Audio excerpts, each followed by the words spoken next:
Assalamualaikum warahmatullahi wabarakatuh. Oke teman-teman, channel ini adalah channel informasi dan edukasi dan bukan ajakan maupun saran finansial teman-teman. Oke, hari ini kita akan update informasi terbaru dari Coin Paper yang membahas tentang Ripple XRP teman-teman. Jadi Ripple hari ini menantang dominasi Swift dan ini akan menciptakan sebuah revolusi keuangan korporat berbasis blockchain teman-teman.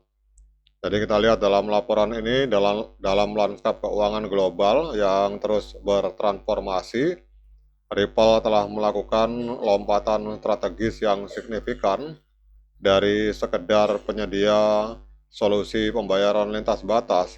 Ripple hari ini memperluas jaringannya ke jantung keuangan korporat, yaitu manajemen kas dan treasury teman-teman.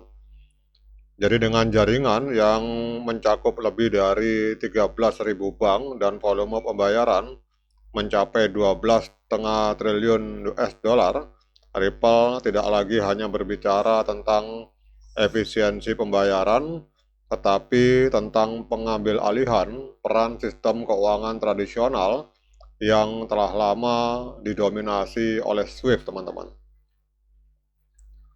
Jadi kalau kita lihat dalam laporan ini, inisiatif terbaru ini ditandai dengan peluncuran Ripple Treasure, yaitu sebuah platform yang dirancang khusus untuk tim keuangan dan CFO perusahaan, teman-teman. Jadi platform ini merupakan hasil kolaborasi dengan G Treasure, sebuah perusahaan terkemuka dalam perangkat lunak manajemen kas.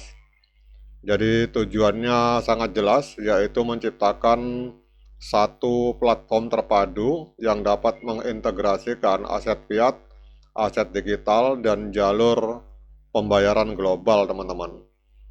Jadi selama bertahun-tahun, tim treasurer perusahaan harus berjuang mengelola likuiditas mereka di berbagai sistem yang terfragmentasi, seringkali dengan keterlambatan data dan proses yang rumit, dan Ripple Treasure hadir untuk memutus siklus ini, teman-teman. Kemudian kita lihat di sini bahwa inti dari platform ini adalah konsep Treasure Corporate on-chain, jadi dengan setup terintegrasi aset digital seperti XRP dan stablecoin Ripple USD itu akan dapat duduk berdampingan secara real time dengan posisi kas tradisional. Jadi hal ini memberikan visibilitas yang lebih kohesif terhadap likuiditas perusahaan. Jadi bagi para pengambil keputusan ini berarti bahwa mereka dapat melihat posisi keuangan mereka secara langsung tanpa harus menunggu proses rekonsiliasi yang memakan waktu berhari-hari, teman-teman. Jadi kecepatan akan menjadi kunci dari dengan Ripple menjanjikan kemampuan visibilitas dari kas dan kemampuan peramalan dalam waktu sesingkat 90 hari, sebuah standar yang sangat agresif dibandingkan dengan standar industri perbankan tradisional yang seringkali lambat, teman-teman. Jadi ekspansi ini bukan sekedar skala, melainkan tentang integrasi. Jadi Ripple tidak mencoba menggulingkan sistem warisan yang sudah mapan, melainkan menghubungkannya dengan infrastruktur berbasis blockchain, teman-teman. Jadi pendekatan hibrida ini akan memungkinkan untuk institusi keuangan mengadopsi aset digital tanpa harus membuang kerangka kerja yang sudah mereka andalkan. Jadi strategi ini terbukti efektif dalam menarik minat institusi besar. Jadi American Airlines misalnya baru-baru ini memuji kemampuan Ripple Treasure. Selain itu kabar mengenai keterlibatan pemain finansial utama seperti Goldman Sachs dan JP Morgan Chase semakin memperkuat narasi bahwa Ripple telah berhasil menembus pintu inti keuangan global, teman-teman.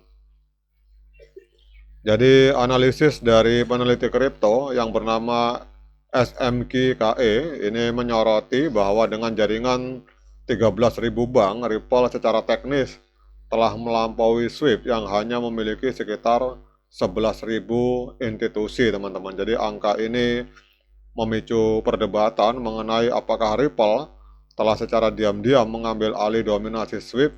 Jika hal ini benar, dampaknya akan sangat besar, teman-teman. Kita tahu bahwa SWIFT telah lama menjadi tulang punggung komunikasi antar bank global, namun sistemnya seringkali dikeluhkan karena kecepatan yang lambat dan biaya yang tinggi, teman-teman.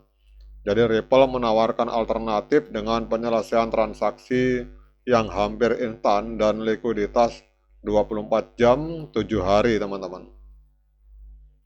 Nah, kemudian dengan adanya informasi positif ini, kita akan melihat untuk pergerakan harga XRP pada hari ini. Kita lihat XRP hari ini naik tipis, teman-teman. Naik di angka 0,28%, diperdagangkan hari ini di angka 1,38 US dollar dalam 24 jam terakhir.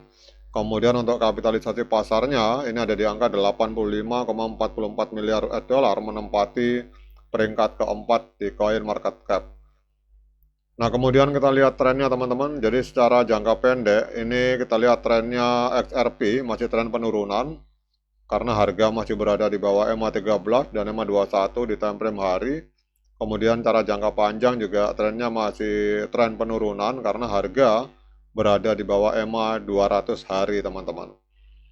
Kemudian kita akan lihat di sini untuk analisis teknikal dari TradingView. Untuk moving average sinyalnya strong sell, penjualan kuat, osilator netral. Namun kalau moving average kita gabungkan dengan osilator, hari ini sinyalnya adalah sinyal sell untuk XRP, teman-teman. Karena kita lihat di sini ada 14 indikator yang menunjukkan sinyal penjualan, sementara hanya 3 indikator yang menunjukkan sinyal pembelian, teman-teman.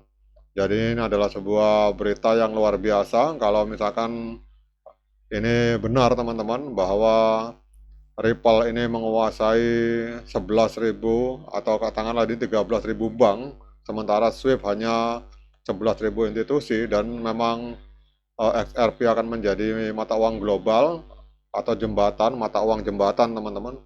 Wah, itu harganya akan luar biasa ke depan, teman-teman. Jadi kita tunggu saja bagaimana pergerakan ekosistem dari Ripple ke depan, karena apapun yang terjadi di dalam ekosistemnya ini akan sangat berdampak signifikan terhadap harga XRP di masa depan. Oke, teman-teman, demikian update informasi ini. Semoga bermanfaat terutama untuk para XRP Army.